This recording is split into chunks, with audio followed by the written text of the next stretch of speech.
जय हिंद एवरीवन, स्वागत है आपका त्रिशूल डिफेंस एकेडमी के प्लेटफॉर्म पे। मैं रुचि सिंह परिहार। तो आज हम आपके लिए इंफॉर्मेशन लेके आए हैं। अभी जो करंट में सिनारियो चल रहा है किस चीज से रिलेटेड, अभी हाल ही में आईएमएफ ने एक तरह से पाकिस्तान को जो पाकिस्तान ने बेल आउट पैकेज मांगा हुआ था आईएमएफ से, वो बेल आउट पैकेज एक तरह से कितने का था, $7 बिलियन का था। कब उसकी डिमांड की थी पाकिस्तान ने? उस बेल आउट पैकेज की डिमांड पाकिस्तान ने कब की थी? वो सितंबर से 2024 से ही चल रहा था। उसमें $7 बिलियन की बात हुई थी। तो उसी $7 बिलियन में से अभी जो आपका रिसेंट में अभी हमने देखा है कि उसका जो एक बेल आउट पैकेज का जो लगभग $1.25 बिलियन के आसपास जो पैसा था, वो एक तरह से क्या किया गया है, रिलीज किया गया है। वो 16 मई तक, यानी कि एक तरह से पाकिस्तान की जो रिजर्व बैंक है उसके अकाउंट में शो कर जाएगा। तो उस पे भारत ने अभी हाल ही में हमने देखा कि हमारे जो डिफेंस मिनिस्टर है, 16 मई की ही न्यूज है, भुज से न्यूज आई है, यानी कि हमारे देश का जो सबसे बड़ा डिस्ट्रिक्ट है कच्छ डिस्ट्रिक्ट, उस कच्छ डिस्ट्रिक्ट का जो डिस्ट्रिक्ट हेडक्वार्टर है भुज का जो एयरफोर्स स्टेशन है, यानी कि पाकिस्तान के एकदम आसपास के ही एरिया में जो हमारे एयरफोर्स स्टेशन है, वहां से कभी हमारे प्रधानमंत्री तो कभी हमारे रक्षा मंत्री जाके एक तरह से स्ट्रॉन्ग मैसेज देखते हैं। केवल पाकिस्तान के लिए नहीं, पूरी दुनिया के लिए स्ट्रॉन्ग मैसेज देते हैं। तो उसमें राजनाथ सिंह ने एक तरह से एड्रेस किया था गैदरिंग को अपनी भुज में जो एयरफोर्स स्टेशन की जो विजिट थी। तो उसमें उन्होंने क्या कहा था कि want that Pakistan will allocate 14 crore of its citizens tax revenue to fund Masood Azhar, the UN designated terrorist leader of Jaish-e-Mohammed. यानी एक तरह से इन्होंने इसमें वार्न किया था कि पाकिस्तान ने 14 करोड़ रुपए, जी हाँ 14 करोड़ रुपए पाकिस्तान ने मसूद अजहर, जो भारत ने स्ट्राइक्स की हैं, और उस स्ट्राइक में जो मसूद अजहर का बहावलपुर का जो आतंक का अड्डा था, जिसको भारत ने एक तरह से क्या किया है, जिसको समाप्त किया था, बहावलपुर का जो अड्डा था, उसमें मसूद अजहर की क्लोज फैमिली मेंबर्स, यानी कि जो क्लोज एसोसिएट 10 लोगों की जान गई है, जिसमें उसकी पत्नी की भी, उसके बच्चों की और उसकी बहन और बहनोई, इनकी सबकी भी डेथ हुई है। तो एज अ कॉम्पनसेशन पाकिस्तान की सरकार, जो खुद सोचो भीख मांगती फिर रही है चारों तरफ, और वो टेररिस्ट को कॉम्पनसेट करने के लिए 14 करोड़ रुपए दे रही है। ठीक है, तो ये पाकिस्तान, अभी ये सारी चीजें मतलब एक तरह से पाकिस्तान में ये चलता रहता है ना, वो सारी चीजें तो पाकिस्तान करता रहता है। तो अब हम आते हैं, तो इसमें जो हमारे रक्षा मंत्री हैं उन्होंने इसको एक तरह से आपका क्या किया था कि ये जो ऑपरेशन सिंदूर हुआ था उसके बाद ये जो सारे आपके मारे गए हैं उसमें यह था। हालांकि this rebuilding the defense minister claimed would be funded by Pak government by diverting the $2.1 billion it is get from the IMF as a aid money। तो अब हम थोड़ा सा ये समझ लेते हैं कि ये जो IMF है हमारा, ये IMF आखिर है क्या, मतलब ये क्या है। एक्चुअल में सेकेंड वर्ल्ड वॉर के बाद, after the second world war, हमारे 2 इंस्टीट्यूट्स, फाइनेंशियल इंस्टीट्यूट्स बनाए गए थे for the reconstruction, because second world war के बाद बहुत ज्यादा तबाही मची थी और फिर यूरोप का रिकंस्ट्रक्शन करना था, रीबिल्डिंग करनी थी। उसके लिए 2 बैंकें आपकी बनाई गई थी, एक वर्ल्ड बैंक, एक IMF। वर्ल्ड बैंक जो लोन प्रोवाइड करता है वो फॉर इंफ्रास्ट्रक्चर डेवलपमेंट के लिए लोन प्रोवाइड करता है, जबकि IMF on the other hand, IMF जो लोन प्रोवाइड करता है, it provides loan for in the crisis time, यानी कि बैलेंस ऑफ पेमेंट का जब क्राइसिस होता है, व्यक्ति की कमाई कम और खर्चे ज्यादा होते हैं, तो ऐसी क्राइसिस के टाइम पे IMF लोन प्रोवाइड करता है। तब आप वर्ल्ड बैंक से नहीं मांगोगे, वर्ल्ड बैंक इंफ्रास्ट्रक्चर डेवलपमेंट के लिए देता है ना। तो ये जो IMF के लोन्स होते हैं, ये लोन शर्त के साथ आते हैं, कंडीशंस के साथ आते हैं कि भाई आपने अपना खर्चा सीधे से मैनेज नहीं किया, तभी आपका इतना ज्यादा खर्चा बढ़ गया है, तो हम आप पे कंडीशन लगा रहे हैं कि अब से आप अपने यहाँ पे सब्सिडीज कम कर दोगे, टैक्सेस बढ़ा दोगे, जनता पे जो फ्रीबी बांटी जाती है वो सब कम कर दोगे, तो ये चीज आ जाती है। तो वही IMF ने ये जो IMF जो बेल आउट पैकेज देता है, इसको एक्सटेंडेड फंड फैसिलिटी कहते हैं। तो इस एक्सटेंडेड फंड फैसिलिटी जो पाकिस्तान ने सितंबर 2024 में मांग की थी, जो $7 बिलियन अप्रूव हुआ था, उसी की एक किस्त है जो कि अभी पाकिस्तान को रिलीज की गई है। तो अब हम देख लेते हैं पाकिस्तान का थोड़ा सा हिस्ट्री, IMF से ये लोग कितने बार जाके मतलब इन्होंने भीख मांगी है। तो 1958 से अगर देखा जाए तो 24 बार भीख मांग चुके हैं, है ना। सोचो, ये कंट्री जिसके पास खुद के खाने के लिए नहीं है, IMF से 24 बार लोन ले चुका है एक्सटेंडेड फंड फैसिलिटी के तहत, और ये कंट्री एक तरह से मसूद अजहर जैसे आतंकियों को 14 करोड़ रुपए एक तरह से कॉम्पनसेट कर रहा है कि भाई बड़ा नुकसान हो गया आपका, है ना। आपके जो आतंक के अड्डे थे उनको भारतीय सेना ने एक तरह से क्या किया है, तबाह किया है। तो ये इसी को जो हमारे रक्षा मंत्री हैं उन्होंने इसको एक तरह से क्या किया, इसको हाईलाइट किया कि ये जो पाकिस्तान के सिटीजन्स का जो टैक्स पेयर्स जो मनी है वो पाकिस्तान की सरकार जो यूएन डेजिग्नेटेड टेररिस्ट है, चलो भाई हम न मान लेते हैं कि भाई भारत उसको टेररिस्ट कह रहा है तो वो तो पाकिस्तान कह सकता है कि भाई हमारे देश का वो मासूम नागरिक है मसूद अजहर, आप उसको टेररिस्ट कह रहे हो। लेकिन भारत ने कहा कि भैया केवल हम ही उसको टेररिस्ट नहीं कह रहे हैं, यूएन यूनाइटेड नेशन की तरफ से डेजिग्नेटेड वो टेररिस्ट है, यूनाइटेड नेशन में बकायदा घोषित किया गया है कि भैया ये टेररिस्ट है।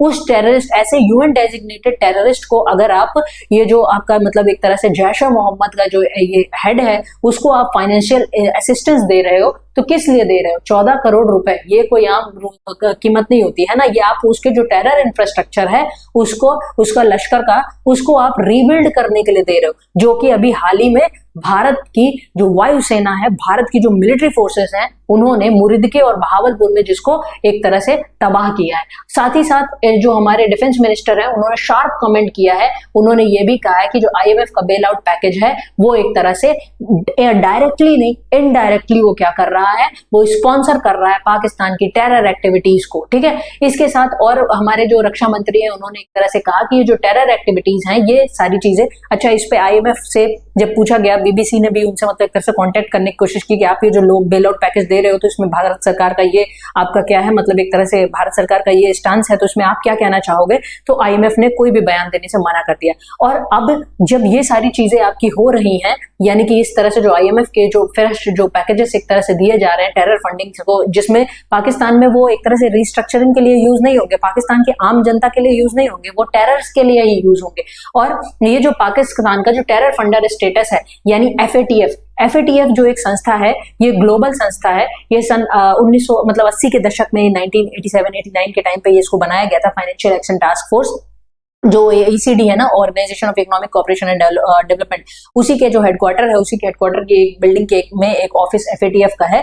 एफएटीएफ में टोटल 40 मेंबर्स आपके हैं। तो ये एफएटीएफ की ये एक लिस्ट, मतलब एक तरह से एफएटीएफ अपनी एक लिस्ट बना के रखता है। तो एफएटीएफ जो है ये ग्लोबल मनी लॉन्ड्रिंग और टेरर फाइनेंशियल जो अपने टेरर फंडिंग जो होती है उसका वॉचडॉग है। ये देखता है कि भाई दुनिया में कौन सा देश है जो कि मनी लॉन्ड्रिंग जहां से बहुत ज्यादा हो रहा है, यानी कि हवाला के जरिए पैसा बहुत ज्यादा, काला धन और इधर ये सारी चीजें बहुत हो रही है, और कौन सा देश है जो टेरर फंडिंग बहुत कर रहा है। इसका एस्टैब्लिशमेंट कब हुआ था? जुलाई 1989 में हुआ था, G7 समिट पेरिस में हुआ था, पेरिस में ही इसका हेडक्वार्टर है। इसका ऑब्जेक्टिव क्या है? इसका ऑब्जेक्टिव है कि मनी लॉन्ड्रिंग को कॉम्बैट करना और टेरर फंडिंग को रोकना। हेडक्वार्टर इसका ओईसीडी की बिल्डिंग पेरिस में ही इसका है। मेंबर्स इसके तब ये एक तरह से 37 मेंबर्स उस तरह से है, 2 रीजनल ऑर्गेनाइजेशन है जिसमें एक यूरोपियन ये आपका है यूरोपियन कमीशन और दूसरा गल्फ कोऑपरेशन काउंसिल है। इंडोनेशिया ऑब्जर्वर नेशन के रूप में है। इंडिया और एफएटीएफ को देखा जाए तो इंडिया 2006 में ऑब्जर्वर मेंबर बना था और 2010 में इंडिया इसका 34वां परमानेंट मेंबर बन जाता है। ठीक है, और इसके अलावा इंडिया एशिया पैसिफिक ग्रुप और यूरेशियन ग्रुप का भी मेंबर है। अब एफएटीएफ की लिस्ट पे आ जाते हैं, तो ग्रे लिस्ट और ब्लैक लिस्ट। तो पाकिस्तान एक तरह से ब्लैक लिस्ट तो नहीं होता, ब्लैक लिस्ट में तो आप देखेंगे तो अभी आपका ईरान, नॉर्थ कोरिया और म्यांमार होते हैं। जो भी कंट्री एफएटीएफ की ब्लैक लिस्ट में आ जाते हैं उनको पूरी तरह से ग्लोबल कम्युनिटी से यानी ग्लोबल बिरादरी से उनको बॉयकॉट कर दिया जाता है, सैंक्शन उन पे बहुत ज्यादा लग जाते हैं, है ना। ब्लैक लिस्ट का मतलब होता है नॉन कोऑपरेटिव कंट्रीज हैं ये और यहाँ पे टेरर फंडिंग होती है, मनी लॉन्ड्रिंग होती है, तो ऐसी कंट्रीज में ईरान, नॉर्थ कोरिया, म्यांमार को डाला हुआ है। और ग्रे लिस्ट क्या होती है? इसको इंक्रीज्ड मॉनिटरिंग लिस्ट कहते हैं कि अगर कोई भी देश ग्रे लिस्ट में, पाकिस्तान का ग्रे लिस्ट में आना जाना लगा रहता है कि ये वो कंट्री है जो कि सेफ हेवन है, जो कि टेरर फंडिंग को सपोर्ट करता है, मनी लॉन्ड्रिंग को सपोर्ट करता है, और इसको वार्निंग की जरूरत है कि अगर भाई तुम अपने यहाँ पे सुधार नहीं कर रहे हो तो तुमको ब्लैक लिस्ट में डाल दिया जाएगा। तो पाकिस्तान का तो ग्रे लिस्ट में आना जाना लगा रहता है। ठीक है, अच्छा ग्रे लिस्ट में जब कोई कंट्री चली जाती है तो उसके क्या क्या मतलब एक तरह से उसके कॉन्सिक्वेंस होते हैं, मतलब उसको क्या परिणाम भुगतने पड़ते हैं? तो इकोनॉमिक सैंक्शन उनको भोगने पड़ते हैं। फाइनेंशियल इंस्टीट्यूशन जैसे एफएटीएफ है, आईएमएफ है, वर्ल्ड बैंक है, एशियन डेवलपमेंट बैंक है, इनसे सबसे उनको फाइनेंशियल वित्तीय सैंक्शन मिलने लगने लगते हैं, यानी उनको फिर बेल आउट पैकेज और ये सब लोन मिलना बंद हो जाता है। साथ ही साथ प्रॉब्लम्स होती है उनको लोन मिलने में, कोई भी इंस्टीट्यूट उनको फिर लोन नहीं देता अगर वो ग्रे लिस्ट में भी है। और उनका इंटरनेशनल ट्रेड यानी कि जो उनका व्यापार है, विदेशी व्यापार, वो भी कम हो जाता है और विदेशी बिरादरी में उनका बॉयकॉट होना भी बहुत शुरू हो जाता है। ठीक है, तो FATF ने ये कहा है कि Pak government had reasonably strengthen its anti money laundering setup and worked as anti combating terror financing besides addressing technical deficiencies. तो सोचो FATF ये जो ग्रे लिस्ट में था उसने भी कहा कि नहीं भाई पाकिस्तान सही कर रहा है। अच्छा, जब भी पाकिस्तान FATF की ग्रे लिस्ट में चला जाता है तो दिखाने के लिए केवल क्या करेगा, हाफिज सईद जो उनके घर में एक तरह से अपना मुर्दके में जो अपना वो वहां पे बैठे रहते थे एकदम सेफ हेवन में, वहां से उठा के कहता था कि तो जेल में डाल दिया हाफिज सईद को, हम तो टेरर पे क्या कर रहे हैं, कंट्रोल कर रहे हैं। वो केवल FATF को दिखाने के लिए, और FATF फिर ग्रे लिस्ट से उसको बाहर निकाल देता है। ये उसकी केवल पाकिस्तान का ही है, सदियों से ऐसे ही चला आ रहा है, ठीक है। मतलब जब से पाकिस्तान बना है 1947 से, तब से ये ऐसी एक तरह से जो हेंचमैन बन के बैठा हुआ है इस रीजन में, यानी कि जो इंडियन सब कॉन्टिनेंट है। Being on the grey list meant Pakistan struggle to get aid from financial institutions. तो फाइनेंशियल इंस्टीट्यूशन से, अच्छा पाकिस्तान को एक तरह से वेस्टर्न कंट्री पाल भी रहे। तो जैसे पाकिस्तान के जो आपके विदेश मंत्री थे, इन्होंने कहा था ना कि हम तो वैसे भी वेस्टर्न कंट्रीज का डर्टी वर्क हम करते हैं, मतलब एक तरह से तुम भाड़े के गुंडे हो, जैसे पुराने जमाने में जमींदार वगैरह नहीं लठैत रखा करते थे, है ना, मारपीट करने के लिए। तो वैसे ही एक तरह से पाकिस्तान को पाल रहे हैं वेस्टर्न कंट्रीज। तो जब भी, और ऊपर से इसके पास क्या है, न्यूक्लियर वेपन्स हैं, जिसका ये न्यूक्लियर ब्लैकमेल करता रहता है। अभी प्रधानमंत्री मोदी ने एक तरह से उसमें भी ये बोला है कि अब हम ये न्यूक्लियर ब्लैकमेल नहीं सहेंगे, कोई भी टेरर एक्टिविटी होगी तो उसको हम अपने देश पे वॉर समझेंगे, हम एज अ वॉर उसको ट्रीट करेंगे, हम पाकिस्तान को नहीं छोड़ने वाले, ठीक है। तो यानी इस तरह की किसी भी घटना को हम नहीं छोड़ने वाले। तो ये जो चीज आपके यहाँ पे एक तरह से कंडक्ट कराई गई, तो ग्रे लिस्ट से इसको वेस्टर्न कंट्रीज फिर निकालती है कि भाई अगर ये डूब जाएगा, पाकिस्तान की जो भी अभी मतलब एक तरह से देखने मात्र की मान लो सरकार है, ठीक है, मिलिट्री के पास ही पूरा पावर है, लेकिन न्यूक्लियर का जो मतलब एक तरह से न्यूक्लियर पावर जो, क्योंकि न्यूक्लियर पावर कंट्री है ना, तो उसी के बेसिस पे होगी। देखो हमारे पास स्थिति बहुत खराब हो गई, हम बड़े गरीब हो गए, हमको अगर पैसा नहीं दोगे तो हमारा स्टेट फेल हो जाएगा, हमारे देश में इतने विद्रोह होने लगेंगे, फिर हमारे न्यूक्लियर फैसिलिटीज पे भी ये लोग कब्जा कर लेंगे, फिर तो वो हो जाएगा। तो न्यूक्लियर ब्लैकमेल कर करके वो पैसा मांगता है, भीख मांगता है ना। तो ये चीजें आपकी होती है। तो Pak taken off global watchdogs grey list से उसको बाहर कर दिया गया था। ये FATF के बारे में ऑलरेडी हम आपको बता चुके हैं। और इंडिया ने जो पाकिस्तान के टेरर कैंप्स पे जो हमला किया था, मुरीद की फैसिलिटी, वो जो सारी चीजें थी, तो ये बिफोर स्ट्राइक देखिए ऐसी सूरत थी, आफ्टर स्ट्राइक इसकी सूरत ऐसी हो गई, है ना। तो ये जो सारी चीजें आपकी हुई थी। और हाल ही में PM मोदी ने ये भी कहा था कि ये टेरर नर्सरी है, पाकिस्तान क्या है, आतंक की नर्सरी है। और इसमें जो बहावलपुर में मसूद अजहर, तो ये मसूद अजहर की न्यूज को भी हमने कवर कर लिया कि मसूद अजहर जो ये सारी चीजें थी। और इस पे हमने ये भी बताया कि पाकिस्तान की वैसे भी एक तो फुल फ्लेज्ड वॉर की तो इंडिया से उसकी तो औकात है नहीं, जब भी उसका फुल फ्लेज्ड वॉर होता है इंडिया से वो हमेशा हारा है। और जब भी हारा है तो एक तरह से उसकी जो पॉलिसी है, ब्लीड इंडिया विद 1000 कट्स, यानी कि इंडिया को जब आमने सामने की लड़ाई में बराबर से नहीं हरा सकते तो इंडिया को ब्लीड करना है उसको 1000 कट्स देके।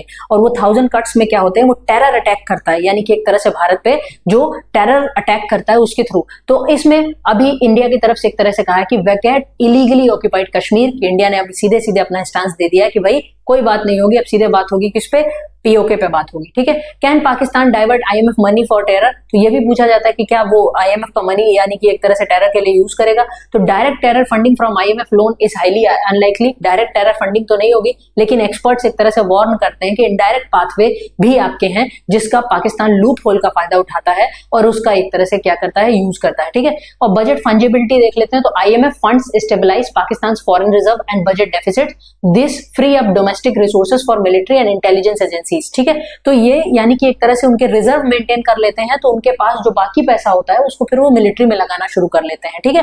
तो और ये सब्सिडीज, ये ऑलरेडी मैंने बताया कि जो आपका इनका जो पैसा आता है IMF का, वो शर्त के साथ आता है कि आपको अपनी सब्सिडी वगैरह क्या करनी होगी, कम करनी होगी। ये वही मसूद अजहर है जिसके फैमिली मेंबर्स मारे गए हैं, जिसको 14 करोड़ रुपए पाकिस्तान ने अभी एक तरह से क्या किया है, कॉम्पनसेट किया। अभी हाल ही में मैंने एक मूवी देखी थी, वेलकम टू कराची करके थी, उसमें दिखाया जाता है कि भाई वहां पे तो बहुत ज्यादा एक तरह से क्या होता है, अटैक होता रहता है पाकिस्तान में, और अटैक होने के हमेशा होता रहता है, तो जनता बहुत ज्यादा विद्रोह ना करे, तो अटैक होने के बाद एक तरह से जनता, क्योंकि भाई देश गरीब है तो जनता भी गरीब है, ठीक है, तो आपके अटैक होने के बाद फिर जनता को मुआवजा मिला करता है, वो हॉस्पिटल में आके मुआवजा तुरंत देके जाते हैं, ठीक है। अच्छा, हमारे देश में भी ऐसा होता है, कहीं पे कोई टेरर एक्टिविटी होती है, जैसे अभी पहलगाम में जो हुआ, तो उसमें ये हुआ कि भाई सभी लोगों को 5-5 लाख, लेकिन हमारे देश में क्या होता है कि जो भी हताहत हुए, कोई भी एक्सीडेंट हुआ है, कोई भी घटना हुई है, तो उसमें सबको बराबर देना है। इनके यहाँ पे देखो मतलब औकात के हिसाब से दिया जा रहा है। अच्छा, बड़ा गुंडा है तो उसको 14 करोड़ रुपए दिए जाएंगे, है ना, छोटे मोटे आम लोग मरे तो 10-20 हजार पकड़ा दिया जाएगा। तो ये वही मसूद अजहर है, ये लश्कर तैयबा का हाफिज सईद है। अनफॉर्चुनेटली ये दोनों भी तीनों बचे हुए हैं ना।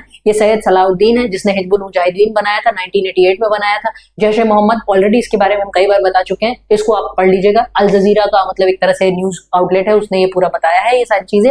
लश्कर तैयबा 1990 में इसका जो फॉर्मेशन हुआ था। अब हमारा वीडियो समाप्त होता है। हमारे NDA 2 के 2025 के जो हमारा एक तरह से कोर्सेज, हमारा एडमिशन ओपन हो चुका है, तो जो भी स्टूडेंट्स इंटरेस्टेड हैं वो एडमिशन ले सकते हैं। आप इन नंबर्स पे कॉल करिए और एडमिशन के रिगार्डिंग आपकी जो भी जानकारी है। तो आज का अपना वीडियो लेक्चर यहीं पे समाप्त करते हैं। इसी तरह की जानकारी और लेके आपके पास आते रहेंगे। जय हिंद, जय भारत। आपने क्लास 10th के बोर्ड एग्जामिनेशंस दे दी हैं और आप सेना में अफसर बनना चाहते हैं, तो क्लास 11 से ही जुड़े त्रिशूल डिफेंस एकेडमी के NDA फाउंडेशन बैच से, जहां आपको UPSC क्वालिफाइड एजुकेटर्स मिलेंगे, एक्स आर्मी वेटरन्स मिलेंगे, जो आपका सपना नेशनल डिफेंस एकेडमी का पूरा करेंगे। आज ही संपर्क करें।